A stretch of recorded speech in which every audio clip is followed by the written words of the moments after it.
Hi everyone and welcome to this video about the DJI Osmo Pocket. In some videos I'm going to talk about the tech we are bringing along on our travels, and usually it's about how to record video. And this time I want to talk about this little fella.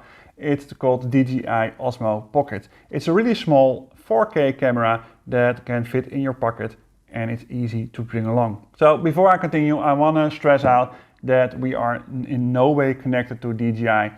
They have not asked us or paid us to make a video for this device. So how did we find it? Well, actually we were on an event in the Netherlands. It was all about traveling and holidays and stuff. And some guy actually had it and told us about it. And I was looking online for it and I bought it, obviously. It was just $250 at the time. These times it's more like $300 and the newest version. Yes, this is the first version, but the version 2 and 3 are also out. They are way more expensive. The reason I'm still using the first one is because it does what it does and it's not really in our price range to buy another one. I just want to take stable movies, and in 4K that is what this device does. So like I said, it's a small camera. It can take up to 4K resolution and with 60 frames per second. You can also set it to 2.7K or 180p as a resolution, and the frames per second are going from 60 and down to 25. You can easily change it by using the touchscreen on the device and then set it to your preference. But what really strikes out in this is the gimbal. I was looking for an external gimbal, which means it's a really big clunky device where you can put your phone in or a camera or whatever, and then you can make really stable movies. Well, I don't need it anymore because now I have the DJI Osmo Pocket.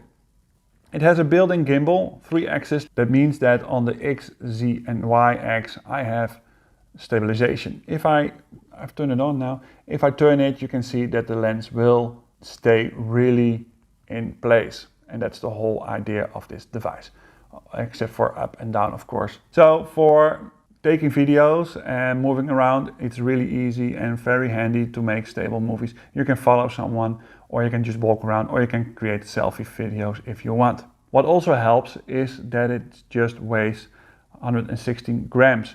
It's also very small. It's just 121 millimeters tall. So it can easily fit in your pocket or your back pocket.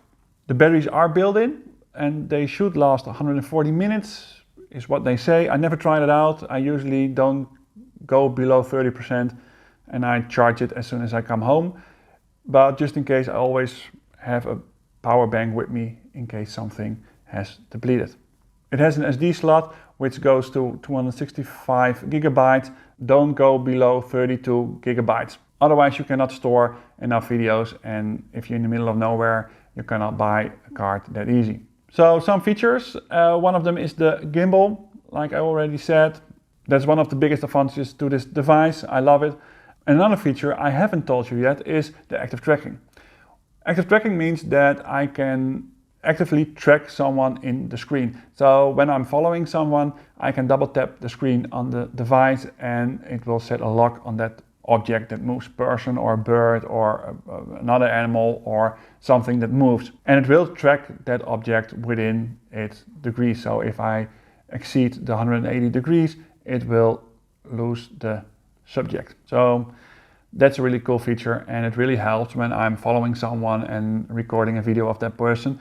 I don't have to look at my screen. If the person is still in the middle of the screen, I can actually look where I'm walking. Another great feature is that you can connect it to your mobile phone. It comes with different adapters, so most phones can be connected to it, and you can actually take this one off and you can see there are a few connectors. I'm not sure if it's really that easy to see on the video, but I can slide this one in and I can connect my phone to it, and then I can start up the DJI Mimo app. The DJI Mimo app is an app created by DJI, and because DJI is Chinese, most governments are thinking that it's Chinese, so they must be spying on us.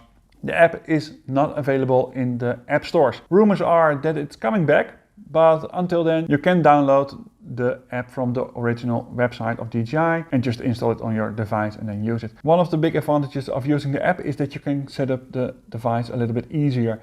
You can use all the settings on the little screen of the Pocket, but it's much easier if you have it on a bigger screen like your mobile phone. You can also record it and you can see on the bigger screen what you are recording. It does feel a bit lumpy because if you connect it, there is a little bit of a wobble. If you remove your hand from the Pocket while connected to your phone, the Pocket might fall out, so be careful with that. There are some mounts you can buy that will help you with that so that the Pocket is better connected to the phone via a case or something. Okay, so now let's take a look at some examples I took. These examples are taken in Kuala Lumpur and Australia. All the examples are taken in 4K with 60 frames per second. I have not edited them, so I did not some color grading or stabilization by the software. I just took the video and edited them to this video you are watching. So I'll be right back.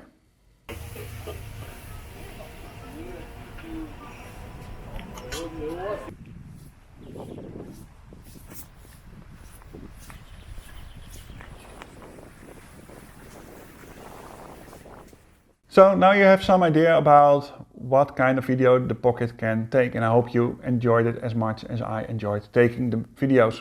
Although there are great features about this and it's really light and all kinds of stuff, there are also some downsides. And one of the biggest downsides is the zoom function, which isn't available. There is no zoom function because the lens is just too small, and I'm really missing that. So if I want to take a video up close of something, you really have to move towards it, and I would not recommend doing that with wild animals. Luckily, I also have my phone with me, which has some zoom functionality, and also a hand camera that can zoom in really far. Another downside is it's not easy to hold. Let me put back the adapter. Because a lot of people are holding it like this. And as you can see, I have wrapped my hand around the device but keep the lens free. Well, this does work. You do cover the screen, but also the microphones that are on the device, because the microphones are located at the middle and the bottom. So it's easier. So it's better to hold the device like this. Now I have the screen free and the microphones are free as well. The microphones are pointing towards me. So if I talk and I'm recording like that way, you can hear me talk. If I want to record the sound of my surroundings, I have to go into selfie mode and turn the whole device around. It also takes a lot of practice to get used to this device. Don't think you can make videos out of the box. I would recommend finding some tutorials on YouTube or on other websites, or even written tutorials about how you can use this Osmo Pocket. Not about how you hold it and how you have to move, but also the settings, because there are a lot of settings. Another thing, it's not really a downside, but more a warning. The website does say it's waterproof. Well, maybe for some light rain, but I wouldn't use it in a heavy flood. Also, I would not jump into a swimming pool with this, because there are some open cracks within the casing of this Osmo Pocket. If you want to go into the water with it, I would recommend buying a waterproof case. If you go scuba diving or snorkeling, I would recommend getting an action cam like DJI action cam or a GoPro, and not this device. Just keep this above the water. A feature I haven't been talking about is the ND filters. ND stands for neutral density filters, and those are just small light filters you can put on the lens. It can help with taking better video post edit. That means that if you have a lot of sunlight, for example, you can put an ND filter on it, and then you can reduce the sunlight coming into the device. Downside is those ND filters are really expensive. I don't have any, mainly because I've actually forgot, and I usually edit the video with some. And that concludes our video about the Osmo Pocket. I hope you liked this video, and I hope you also got some insights about this little device. And with that, I would say thank you for watching and goodbye.